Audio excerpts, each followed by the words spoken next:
Mon nom est Maurice Arbour et j'ai travaillé toute ma vie à l'Université Laval comme professeur.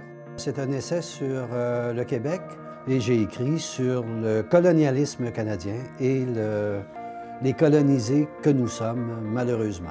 Un colonisé, pour moi, c'est un être qui est essentiellement dominé, c'est-à-dire qui subit des décisions qui sont établies par d'autres.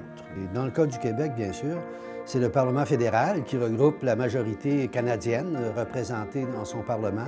Sur toutes les dimensions, les activités humaines, le gouvernement fédéral a son mot à dire et nous subissons ce que le gouvernement fédéral décide pour nous.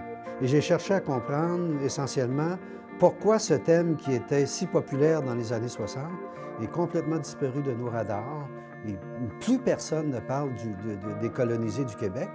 Et je les ai cherchés, ces colonisés-là, et malgré cette disparition-là, j'ai constaté qu'il survit toujours, que le colonisé québécois se promène dans les rues de tous les villages, de toutes les villes du Québec. Il est toujours vivant.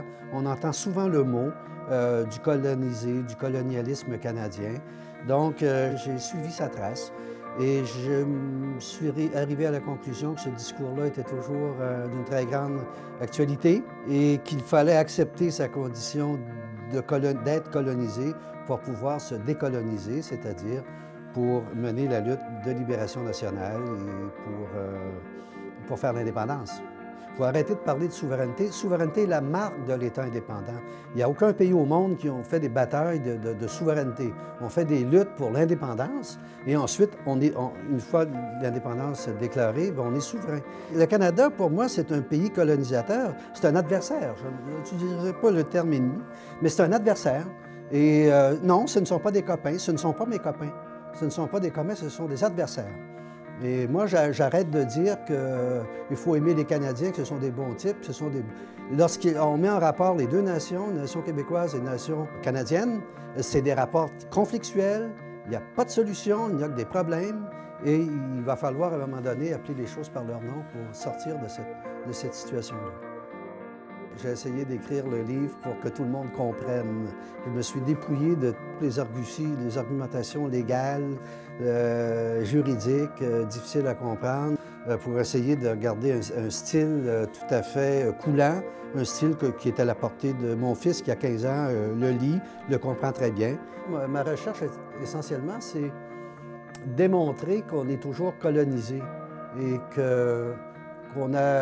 par rapport à cette situation-là, il y a deux choix possibles. On peut continuer le statu quo, comme nous sommes présentement, et s'assimiler. L'autre solution, c'est de faire l'indépendance, c'est-à-dire prendre tous les leviers de commande d'un État moderne et foncer dans l'avenir avec notre génie propre et nos moyens. Et on dirait qu'on aime notre dépendance coloniale, c'est un trait culturel des Québécois que d'aimer la dépendance, de ne pas être capable de marcher comme des hommes libres, debout, droits. Et évidemment, cette majorité qui va dire que nous ne sommes pas décolonisés, que nous sommes égaux en droit, qu'un Québécois peut devenir premier ministre du Canada, puis que tout va bien, qu'il n'y a aucun problème.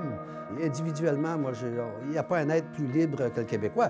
Ça se peut pas. Mais collectivement, la nation, le peuple québécois est dominé parce qu'il subit au jour le jour les décisions du gouvernement d'Ottawa, qui est un gouvernement dominé, contrôlé par la majorité anglaise. Un jour, je dirai oui à ma naissance. Je termine là-dessus. Il suffit seulement de le vouloir. Et ce n'est pas prendre le maquis, ce n'est pas prendre les armes, c'est un droit de vote. Mais pour arriver à donner un droit de vote dans le sens de l'indépendance du Québec, il faut que je me décolonise. Il faut que j'enlève toute cette couche de peinture coloniale que j'ai sur ma tête là, depuis 250 ans. Et ça, c'est un long travail. Puis je pense qu'il faut parler de l'indépendance, puis il faut parler de la décolonisation. Oui, j'ai encore espoir. J'ai encore espoir, mais je vois le travail devant nous, puis je trouve que c'est énorme.